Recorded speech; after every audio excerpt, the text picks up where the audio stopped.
Hey everyone, welcome back. As you know, I'm always interested in helping people be successful in life. One thing I wanted to look at briefly was a number of different jobs. I think I'm going to start doing a few videos on positions that I see. I like doing research, so it's always interesting to me to see what kind of jobs are out there, the requirements that it takes, how you get your foot in the door. And so for many people, I initially started making these tell people post divorce because people have to rebuild or start a career or maybe restart a career.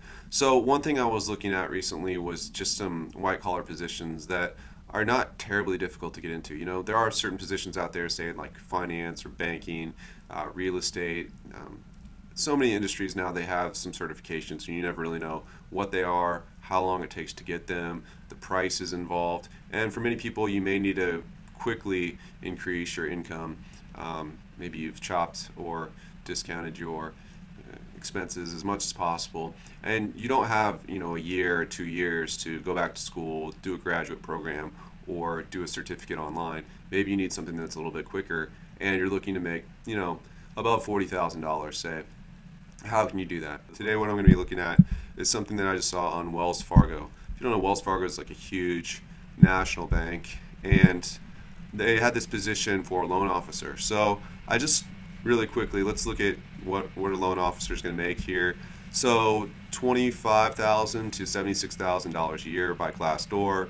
Another source says about 32,000 to say 75,000, and this one is per hour, so that's going to be uh, 28,000 to $120,000. So it's basically going to probably depend upon the volume of sales that you do, as well as it's going to usually be a percent. So I think typically loan officers or loan originators, they're going to get 1% of the value of the entire loan. So if you sell, a $100,000 house, you originate the loan, you're going to put $1,000 in your pocket, and then taxes are going to be taken out, of course. So that's just a general idea. If you sell a $5,000 house or originate a loan for a $500,000 house, excuse me, then you're going to put $5,000 in your pocket. So you could see if you do a lot of those big, high revenue, high dollar type of mortgages, I mean, you could make a lot of money. You could see the big variation. Probably the thing is, when you start out, you're going to make on that lower end until you build a little bit of reputation and get on with a better firm or get placed in a city or a part of the city that's more affluent.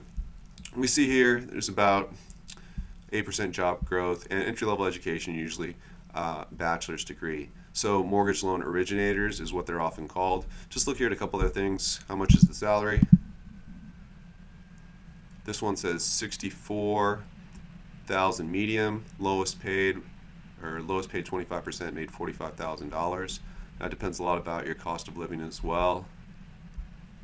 This one says about 1% per loan. That's where I got those numbers. Okay, so one thing I want to look at here was just a posting from Wells Fargo, huge national bank, international bank, mortgage consultant, SAFE. So that is the certification that you're going to have to get. And basically, it says the safe position has customer contact and job duties, which may include offering, negotiating terms, taking applications for dwelling secure transactions. You need this, like I said, safe mortgage license. And so, how difficult is it to get that? Well, so the organization that handles the SAFE certification is the NMLS, probably National Mortgage Loan Society, and so they have a website with frequently asked questions. It's not a great site, but basically on there you can find the state-specific education requirements, and this is of October of 2019. And there's a lot of details, but here you can see agencies requiring state-specific education. So almost all of these 20 hours of state-specific education, some 24 hours, but that's not really that much education. That's like 3 days of 8-hour courses. So the question then becomes, how are you going to get your 20 hours of state-required pre-license education? And so I went on to mortgageeducators.com. They offer a course, a preparatory course, specifically for this thing.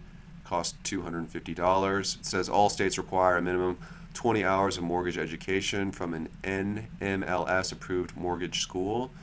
So if we go down here further, does this course work for me in my state? Each state requires a minimum of 20 hours, like I just said, of approved pre-licensed education, with some states requiring additional elective hours. This course will work in any state for the comprehensive education required. However, your state may require additional educations or specific hours that must be completed. So you can go to this chart, additional education.